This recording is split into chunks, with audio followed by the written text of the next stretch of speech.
Well, thank you again for tuning in to Deeper Dive. I'm Bishop Joseph Walker, and I appreciate you being a part of this Bible study. This is a great opportunity for you to share with us your excitement about the Word of God. And you being engaged today says that you're serious about going deeper into the things of God. I thank you so much. Wherever you're watching around the world, know that we appreciate you. Deeper Dive happens every week here at Mount Zion because we are incredibly committed to this space, to bringing you content that we believe could help put legs to your faith. Faith cannot be stagnant. That's the word I spoke on New Year's Eve. You got to have some legs to your faith. It's got to be moving forward. And so that's why we're pushing this today and sharing with you, because we want to make sure you get up and make some things happen. Can't wait to share with you my panel in just a moment. But what I do want to do is have you, while you're on this YouTube space, to like, to share, to comment, to make certain you subscribe, because we want to stay connected to you. And also make sure you connect with me, connect with Dr. Steph,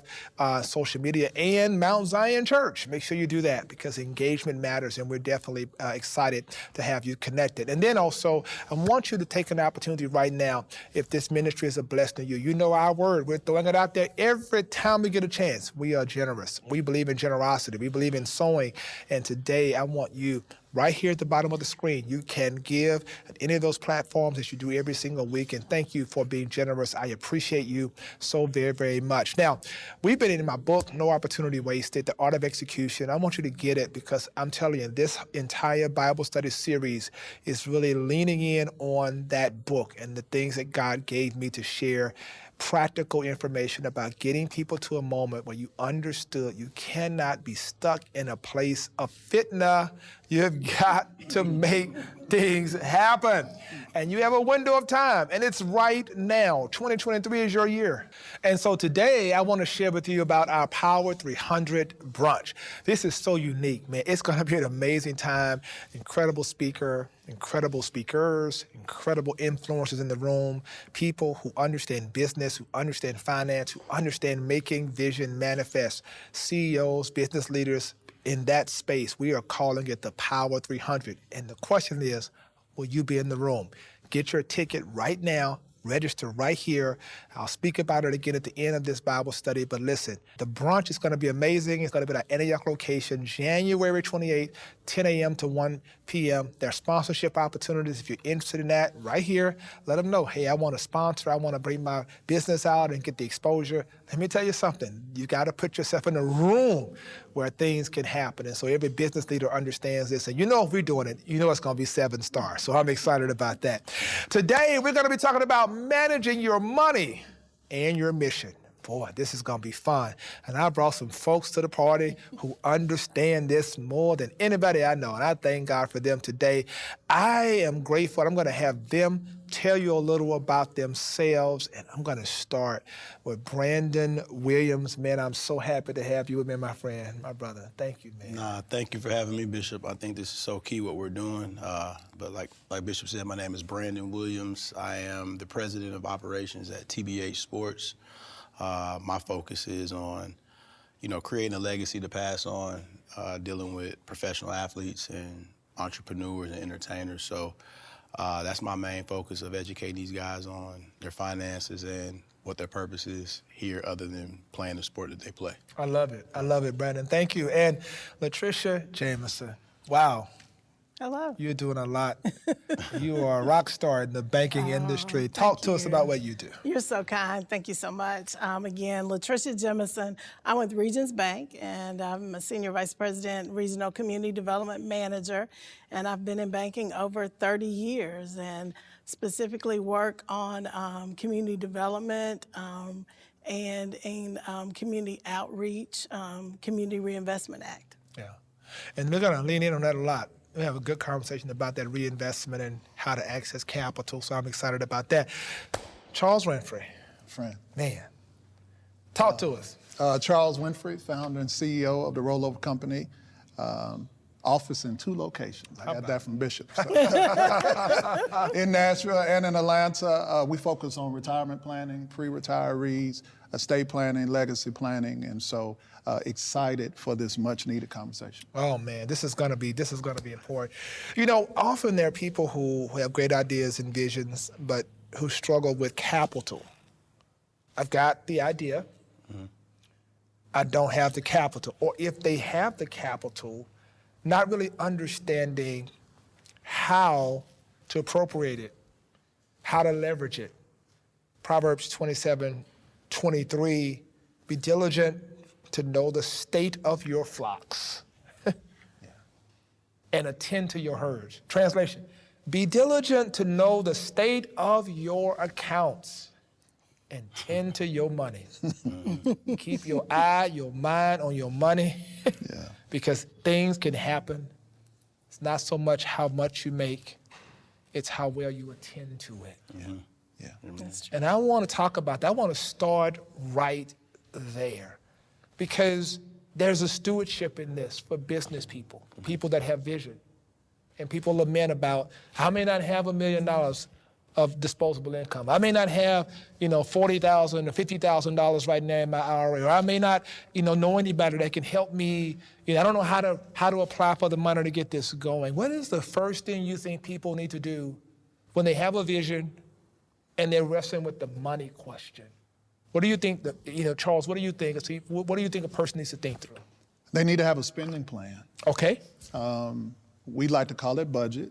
I like spending plan because people don't like to hear budget. But we need to know what's coming in and what's going out. All right. But the spending plan helps you spend it on paper before you actually go into the business or before the month begins, because too many people get in the middle of the month and find out that the money has run out, but the month is still left. Yeah. And so the spending plan gives you the starting point to say, if I know I need to cut back in an area, if I've got it written down on paper and I can see those areas I need to cut back, otherwise we're just shooting and we're gonna miss the mark. So I think the spending plan is first.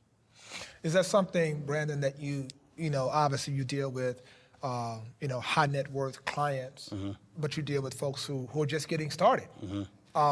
And when you talk about a spending plan, when you talk about, the tendency is often that when you come into money, this idea of reward, I need to get something for myself. How do you temper that over against thinking about the long term? I think it starts with the person that's actually walking into that wealth, right? So I always tell guys, especially on the professional athlete side, the perception is everything, right? Like my job is to keep you from being a negative P. And they be like, what's that? A negative perception, right? Because social media and influence is everything, right? So I feel like you have to be okay to look at yourself and say, hey, I'm walking into this certain amount of money, and you got to be okay to tell somebody. I know you talk about a lot of times, be honest with yourself. I don't know what to do with this money, right? That's why I'm here with you, and I think it starts with self first. So like Mr. Winfrey said, it's understanding what's coming in and what's going out, right? And how do you teach somebody that, right? Put it on paper for sure and understand what fixed expenses are versus discretionary spending. Like fixed, right? Yeah. You think rent or mortgage, going car on. notes, Yeah. that's something that you gotta do every day, every month. Yeah, It's gonna yeah, come out yeah, regardless, yeah, right? yeah, It's yeah, fixed. yeah. And then when you think about discretion, it's like, if fixed expenses are 6 and I'm giving you 6, that don't mean you have to spend 6. Yeah. Challenge yourself to know that Yeah. I don't wanna put, if I got a $6,000 credit card limit, I don't wanna spend $5,000, Right. So that starts with credit and teaching. So I think it all starts with self-identity and understanding who you are first. Right. That's right. Latricia Jemison, the scripture says, Luke 14:28-30, of which of you intending to build a tower does not first count the cost to see if he has sufficient to do it? People often want to build a tower. They haven't counted the costs. And how often do you sit back and you have to tell people, this isn't going to work? And what do you say to people to help prepare them for it to work? What is a person who has a dream, who wants to come to a bank, who wants to come to a fund and say, I need this investment, reinvestment in the community, but they don't necessarily have their stuff together? Right. What would you say? Yeah, and I think I agree with what everyone has already said. We have to be realistic. And I know when we say a spending plan and, don't spend this much money, it sounds very easy for us to say that. But in practice, it's very difficult. It's not so easy to do. And I do think, yes, you do have to count the cost. And we have to be realistic with what exactly you can do. You know, you start off, I was taught, you don't have to start off at the top. You can live very simply and then grow into that. I'm pretty sure you're telling the athletes the same thing. You don't have to start off at the top. But it is very difficult for us to, tell people sometimes this is what you need to do. I think it's very important for people to get the right advice. And so you can very simply start off with a local branch bank, and then you can grow to investors and whatnot. But you just have to be realistic about what you have.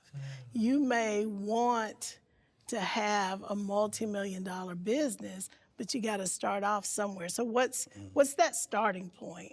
What exactly, where are you? You have a dream, but realistically, you may not be able to get that to that point for 5 to 10 years. But that's the issue for me, is just realistically know where you are, and then from there you can grow. I think even as we're having this discussion, and I want to take what all of you've said and take it to another question. And that question has to do with the role of social media in creating this illusion and competition that is counterintuitive to everything you're trying to say in terms of discipline and finances. I have to compete with folks to make them perceive something about me that may not be true, and then maybe my business will get better traction if I look like I was more successful than I am, when in fact, you're dealing with them at the ground level saying, you can post what you want to post and go buy what you want to buy, but at the end of the day, you're never going to have appreciating assets or a building, or you're never going to build wealth if you can continue down this path. Yeah. The scripture, I'll throw out one of the powerful scriptures, Proverbs 21:20, there is a desirable treasure and oil in the dwelling of the wise, but the foolish man squanders it. Charles, this foolish man squanders it. How do you keep that person from squandering? How do you keep that person focused? This is the year of faith forward, focus. How do you keep that person focused on the end game? You spend your career helping folks think about the long term. Yes, sir. Yeah. So one of the challenges we have, and I say this, and there's no knock on our industry, I feel like our industry has helped people get to retirement, but we haven't helped them get through retirement. Wow. And so when you talk about the long term, I have to use examples of persons who tell me now, I wish I had put more away. I wish I had started earlier. And so we have to use those examples. I'm fortunate where I've seen the other side if someone does not prepare and does not put away. And you talk about social media. It's a blessing and a curse.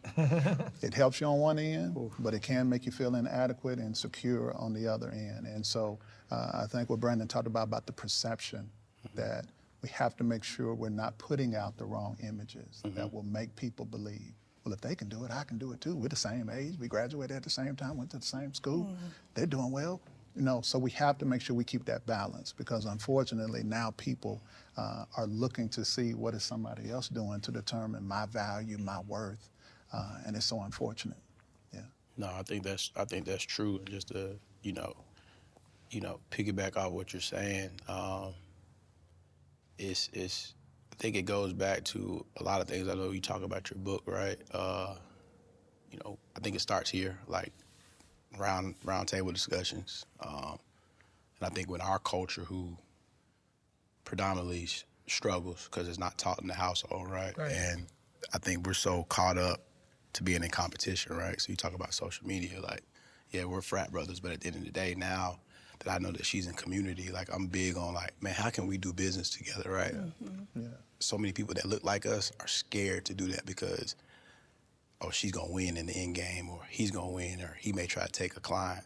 Nah, you gotta be confident in yourself. And I think social media, that's the curse of it, is like, I wanna be better than that person. So I think it starts with roundhouse discussions, but I think it starts in the grassroots and as you say, where does the root?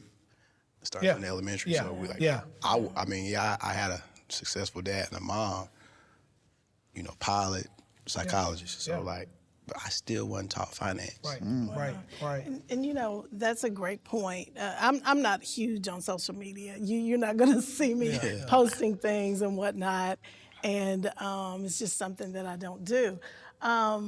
But we've started, you know, at the elementary school level, we have bankers that go and teach financial education, you know, at a very young age, because you're right, you can't hear it enough for it to stick.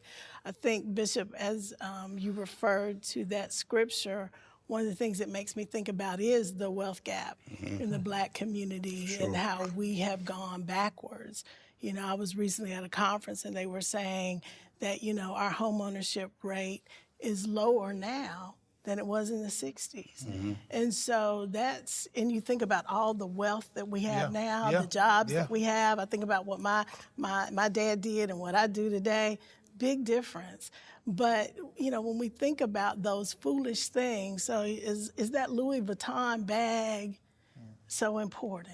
Is that the goal? Or is it putting that money in a retirement fund or putting it aside for a down payment on a home? Those are the things that I think we've got to work on within our culture. It's not just those things. Is it important to have that vehicle? You know, I drove a Buick, I drove an Oldsmobile, I drove a Pontiac. You know, is it important to have that luxury item or put that money aside?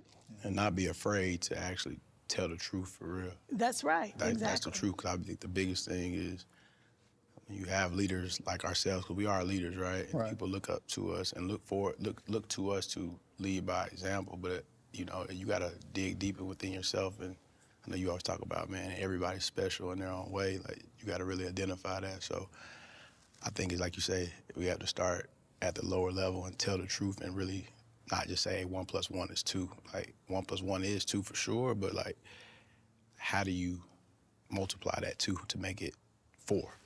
You know, so I have I've been very committed, as you know, to closing that wealth gap using the platform of I think the space that I think has spoken historically to our people more than anywhere else is the Black church. And I've attempted to have these kinds of forums and other things we've done in partnership with you in the history. And a lot of great things we've tried to do.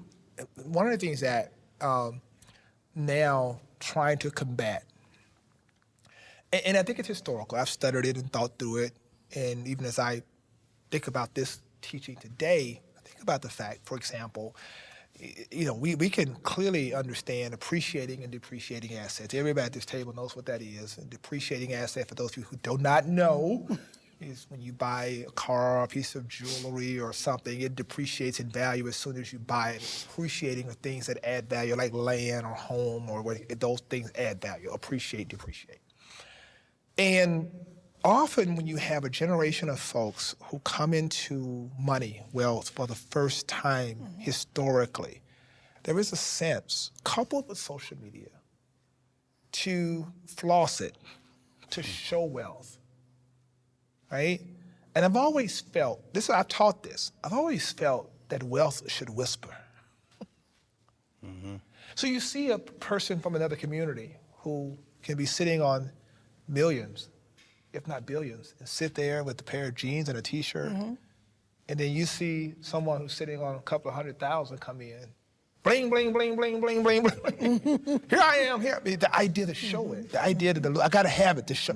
What is it that creates? And so to combat, I know some of it is reward. Some of it is, I've worked hard for this. Right. I have a right to, and nobody's judging, nobody's hating. Of course. I'm saying I get it. Yes. There is a balance in that. I've worked hard, I finally can go into Louis Vuitton and buy what I want to buy, finally buy my chain. I can do that, buy the car I want, do that. But at some point, like, you've had to stop the bleeding with some people. Like, okay, enough already. Okay, at what point do you say, all right, guys, long term, think about it.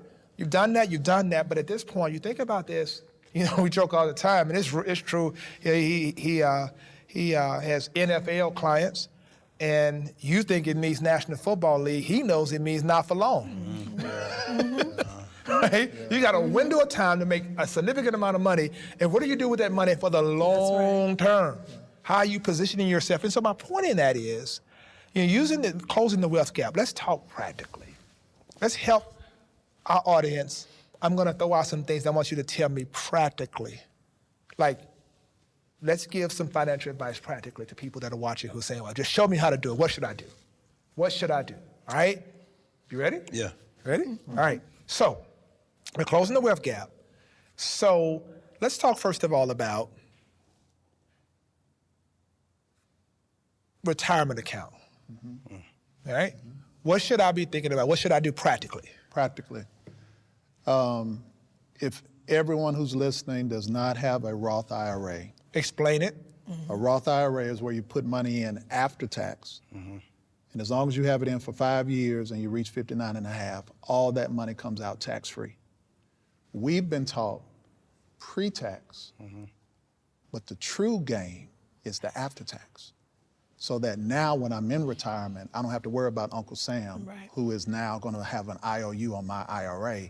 My tax-free means it's all my money. Got it. You all heard the story of one of the founders of Twitter who put his original Twitter stock in the Roth IRA, and he has millions tax-free? Roth IRA is one of the first. Roth IRA. Got it, guys? They're going to put it on the lower third. Roth IRA. IRA. I like it. All right. That's we're closing the wealth gap. Latricia. Let's talk about mutual fund, stocks. Should I get in that game or should I start simple savings? At what point, you talked about it earlier, at what point should I say I should be investing beyond just savings account, checking accounts, et cetera?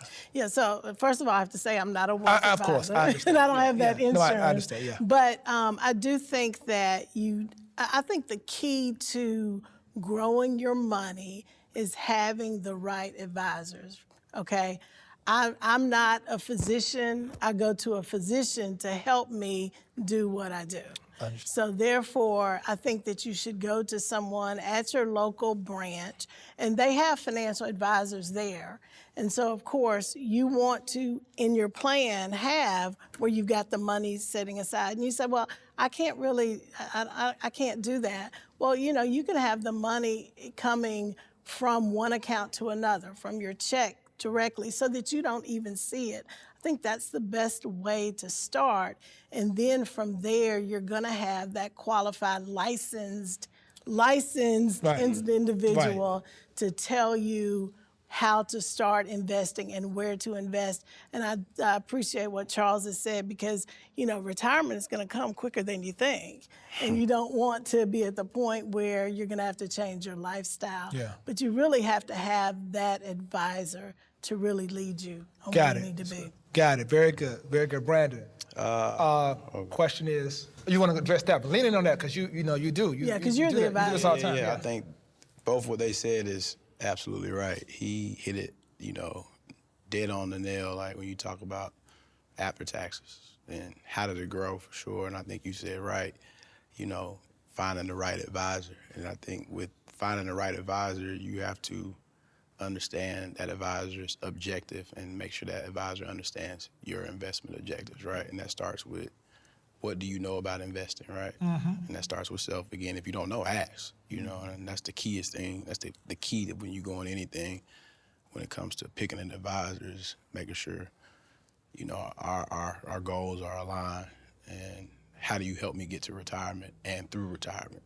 and the transition. So, I think that's key, but yeah, I just want to piggyback on One of the things I'll throw out, the expertise at this table is amazing. I hope you guys are really being blessed by this, because I want this Bible study to be completely different, because I really wanted you to get some practical information. One of the things that a lot of folks in our community do, they get death insurance, burial insurance. You get a $5,000 burial policy, you're paying 30 years on it. Like, this is what happens. I say you've been hoodwinked, you've been bamboozled, but here's the point. And then they assume that a burial policy is actually a life insurance policy, which is not. So I'm asking a couple of questions, whoever can answer it. So is burial insurance a good thing to have, one? And then what kind of life insurance should a person get? And then on top of that, should I have a trust? And what is it and why? I think you start with, as far as life insurance, everybody should have it. Everybody. And not just because if you have a kid That's or right. anything, right? And one thing you said, a lot of times we don't get burial insurance. You know, a lot of times I've been hearing like with my friends lately that either lost a parent like or a grandmother, man, they didn't even have burial insurance or life insurance. I'm like, dang, but that goes back to our culture. We don't talk Right. about it, right? So for somebody that's in the age of 25 to really 21 to 30, you're still young, and I'm not even gonna talk on the athlete side anymore. I'm like, if you're that young, you're in shape, right? So a lot of times when they come in, Yeah. and that's what insurance companies look like. They look at like, how long is he gonna live? And they base it off your health. So much about what you see, what you eat, and what you actually know, mind, body, and soul is key, right? So when they come take their blood or, you know, a urine sample, they're looking at everything within your organs and how you're able to adapt and how your body goes every day. So I say all that, term insurance, right? If you're young, that's the first step. That's where you start. 20-year, 30-year, like, and what that is for 20 years, if I die within that term, you know, if I have a kid or my beneficiary, and a beneficiary is somebody that you say next to kin or somebody that you want to get if you pass, right? If you die within that term, that insurance company is gonna say, hey, if it's $2 million, they're gonna write that beneficiary a tax-free check for $2 million. And that's to take care of insurance for that person. Yeah, sure. Pay for college, whatever it may be. Sure. But then that's where you say establishing a trust. Trust, right? yes. And that's why a living will and trust, everything's parameters around Because you stuff. don't want to pass $2 million to a 19-year-old. Nah. You want to have an executive of the trust, or a trustee, a trustee to distribute the funds according to your will, correct? Which and is everything's acronyms. Listen to what it says. Trust. I trust Bishop. So if you want Bishop to be a trustee, he knows at that time, like, okay, he can't touch that until he's 25, or this pays for that. So everything within that will and that trust, it has to be laid out. That's good. And so let me, I'm glad we got here. Yeah. We have to get rid of the negative perception about life insurance in our community. Right. Yeah. Because we've had bad experiences. Where grandmother paid $5 a week for 30 years and only got a $3,000 policy. It put a bad taste in our mouth intentionally.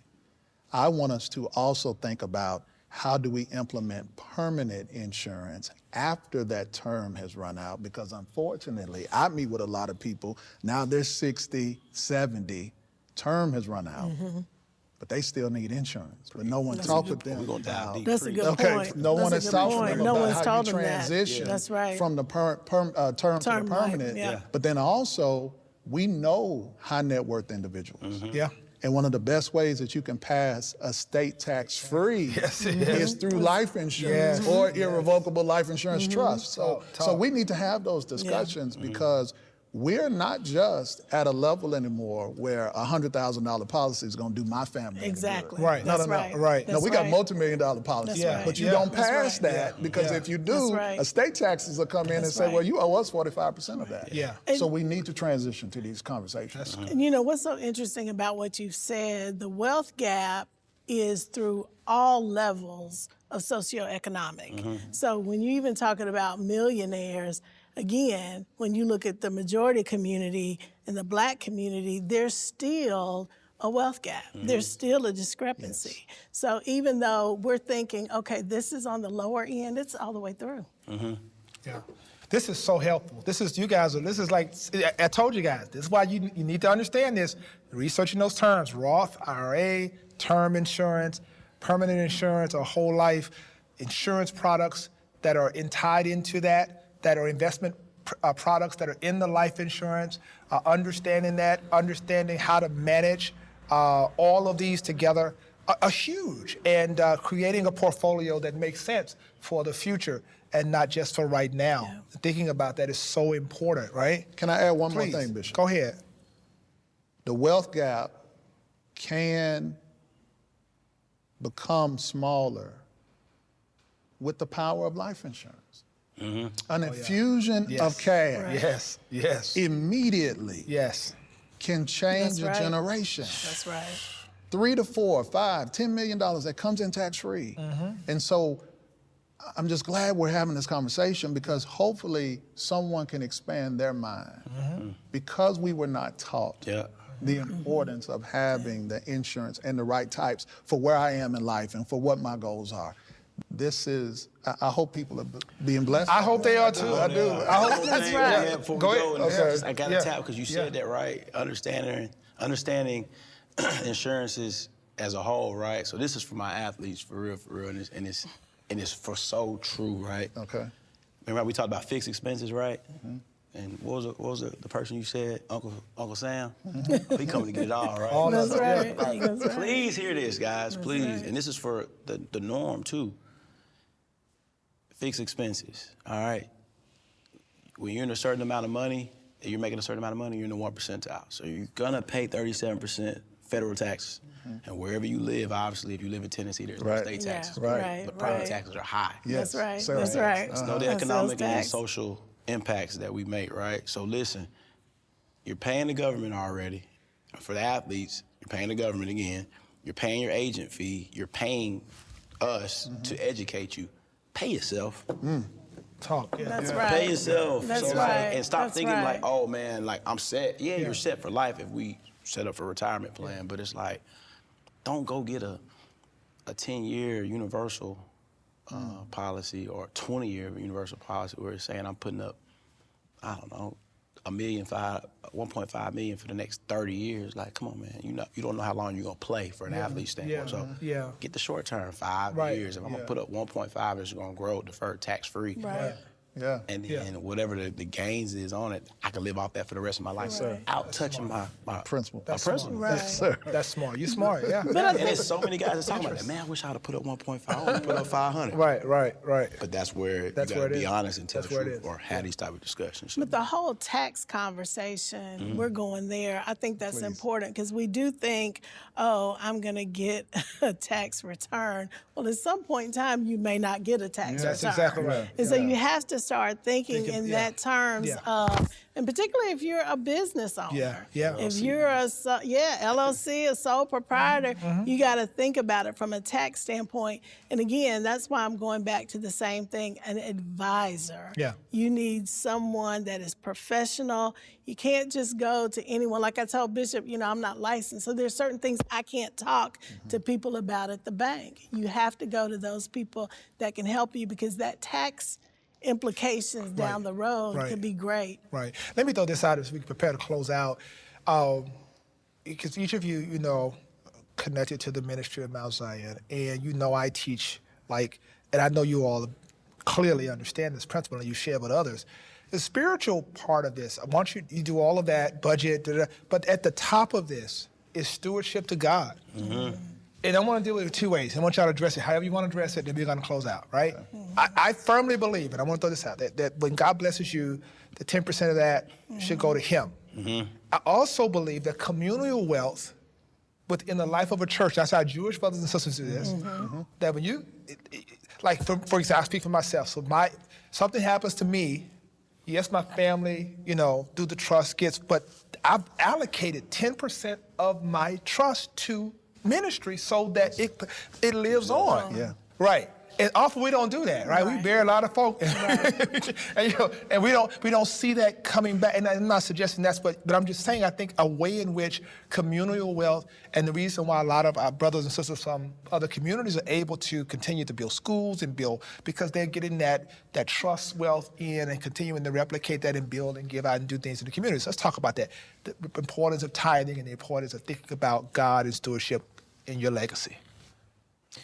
For me, there is a verse in Proverbs that talks about a good man leaves an inheritance to his children's children. Yes. So I look at my great-great-grandfather, and I have family members, I grew up on the land, that he bought, in the late 80s. And so that's what I think about, first and foremost. And then, of course, being under the teachings of you, of course, the tithing and whatnot, we certainly want to make sure that we're doing that. But I think it's important to look down the road at what's going to be left, to your children. again, my great-great-grandfather in the late 1800s had no idea what I would be doing today. But part of what I'm doing today is because of what he did. So that's very important to me. And I think it's important. There is a YouTube video that's called The Unequal Opportunity Race that shows how African Americans were held back over time. It starts in the 1400s, and it's a race. And it shows how we were left behind, and others, there were things that were thrown to them, in this race over time. And then we kind of got started, in the 1800s. 1800. So that's a lot of years where we did not have that opportunity. Right. And so even though we've talked about $1 million here, $1 million there, I think it's important for us to understand you can start at any level. At any level. Good. When you talk about the stewardship part, Bishop, I think about, you just preached on this Sunday. I think about the seed. And we focus so much worrying about losing my seed for those who are not tithing. Right. But we miss the harvest that seed will produce. Yes. But because of our stinginess and our unwillingness to let go of that seed, we're actually delaying the harvest coming to us. And so I think my focus with my children, they see us as good stewards. But we also remind them of the harvest that we have because of the seeds that we planted. It didn't get here by accident. There it is. I saw my father plant a seed. He saw his father plant a seed. I want my children to see me plant a seed. And then I'll also add this, Bishop. There are so many other communities that you go to their places of worship and they have endowment funds. So they don't have to have bake sales. Right. They need something to fix at the building, they go to the endowment. Right. Now, how did the endowment come? Well, members left or bequeathed life insurance policies, real estate, investment accounts. And watch this, they got a tax deduction for doing it. For doing it. Charitable deductions. And so we need to understand not only the spiritual aspect, but also the applicable and I think really the relative side that we can see it in action, that not only will the Lord bless me, but look at how I'm going to be able to bless others. That's right. So That's right. The seed and the harvest is for me. That's good. Yeah, seed for me too, and trust is everything. So, I'm not just saying this because we're on camera. Like, I still go back to when I was 20 years old and that man gave me his number. I don't think I used it till I was like, I don't know, 27, 28. I felt like I could talk to Bishop, but he's accessible. He's like, hey, call me. Yep. Thinking like, okay. Same whatever. for me. Bishop like, man, call me. Like, Bishop ain't gonna answer my call, but then, hey man, you ain't called me yet. Pull up on me now because what you could do it for me. So I say all that to say like, yeah, it's community wealth, but you got to go with somebody you trust. So, Bishop knows me, man. I try to tell all my guys, man, I know a guy in Nashville, man, he the most powerful bishop in the world. Like, I mean that because at the end of the day, like, yeah, you talk about license and all that other stuff. Like, it's a lot of people that's licensed that can't tell you the truth, right? But I think it starts with somebody you trust. And I think what you're doing, Bishop, like, we got to just continue to get to people that we know that's going to do right. And I think with the funds that you're getting from your congregation and people that are around you like us, I think it speaks volumes. So for me, planting the seed is I plant my seed with you, just to be real with you. And I know that you're teaching or trying to change the wealth gap and bridge it to what's going to be able to help generations to come. So I think that definitely starts with the 10% for sure, because whatever you're getting, God gave you, talent, That's your mind, however you think. Right. But you got to give it back to him first, and then, like you say, LLCs, understanding that it is a sole proprietorship, S corporations, pay yourself so that you can offset your taxes and maybe put your mom on a salary, or however, just the way you minimize tax, and then give it to somebody that can change the community. And I think that's what we're doing right now. That is. Wow. Sure. You guys have been amazing. This has been amazing. We have run out of time, but not out of information. And to that end, I want you to know this is really the beginning of something that God laid on my heart, financial literacy ministry. And It's the folks you see around this table. They're going to be enlisted to help me even take this further throughout the life of our ministry. But you're going to close that wealth gap. We're going to put something together that's so significant and different. It's going to really get people engaged. And I hope that this has really blessed you. And I thank you so much. I want you, I believe many of you right now, getting your business together, already researching financial advisors, finding people that can help you put yourself in a place. Because it's one thing to have a vision. But let me tell you something, you're going to need some funding of that vision and to make that thing come to pass. You can't go to the bank saying, well, Jesus told me, and no, well, okay, all right, but Jesus paid it all, but then he gave you some too, right? So it's important to manage that. So I thank you. I want you to also make sure you register for the Power 300 Brunch. It's going to be unique. It's different.